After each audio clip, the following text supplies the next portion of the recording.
Hi, I'm Tim. Welcome to our channel and thanks for logging on. If you enjoy these videos, do me a favor and subscribe to our YouTube channel right here at Watchbox Reviews. I would really appreciate it, and I promise to update daily.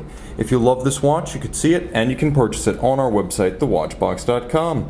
Today we are discussing a lovely Rolex Oyster Perpetual Day-Date 40. This is the 228-235 40mm in Rolex's highly fade-resistant Everose red gold, which includes both a high percentage of copper to create the redness and a high percentage of platinum to endow the watch with its fade resistance. Now the timepiece is more compact across the wrist than the old 41mm Day-Date 2 is. The 40mm case is the start, and then the pivoted end links to the President bracelet allow this watch to stretch an agreeable 47.4mm across the wrist. The timepiece is 12.2mm thick, so it'll slide underneath any dress cuff of any kind, and has a 21mm spacing between the lugs in case you are adventurous enough to try to throw on an aftermarket accessory strap.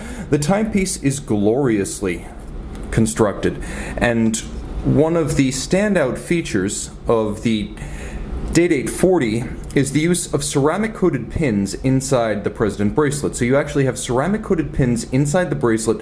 This was prototyped in the market by the Platinum version of the Day-Date 2. Now every version of the Day-Date 40 has these ceramic-coated pins.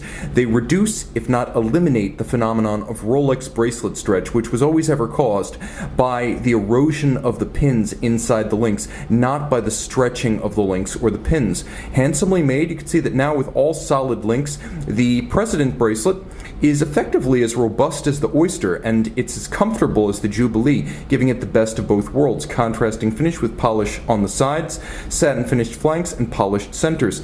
Jumping over to the clasp, you can see that the clasp features an internal lift lock system. There is a beak and a hook. The two snap together, and then the 5-point coronet of the crown clasp is now a pivoted trigger that allows you to unlock and open the clasp. Of course, no pennies pinched here. All removable links are fixed by screws. Jumping over to the case, the Day-Date 40 retains the handsome lines of, well, every Day-Date, including the Day-Date 2 and the Day-Date 36, as the timepiece features graceful flanks with a lovely and complex contour that creates almost flame-like effects as the light moves across its surface.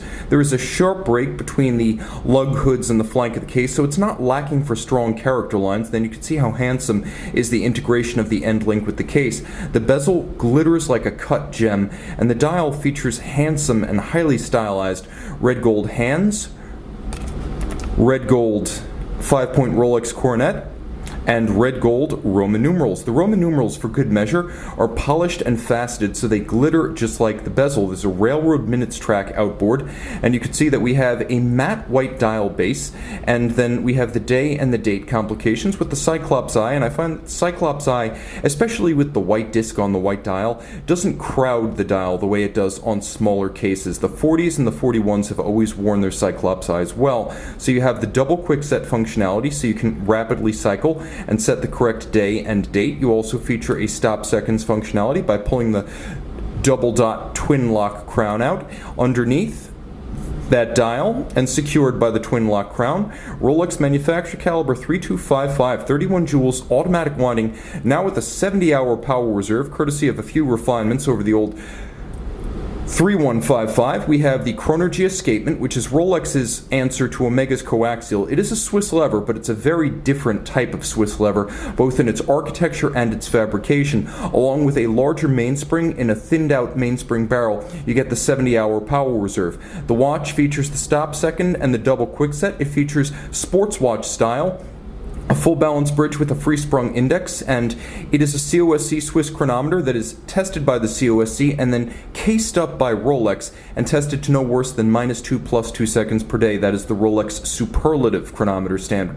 Remember, COSC is -4 + 6 seconds per day and tested in only 5 positions. This is tested in 6. There's also an overcoil hairspring, a Breguet overcoil made by hand to help the watch keep excellent time in all 6 orientations with respect to gravity, and the timepiece does feature a hairspring alloy of niobium zirconium that has been oxidized blue, with the result that it is highly anti-magnetic. All of this water resistant down to 100 meters, and of course all Rolex making every part of the watch, the dial features, the hands, the case, the bracelet, and Rolex even has its own foundry where it makes the Everose red gold. You can see and own this lush red gold Day Date 40 on the watch box.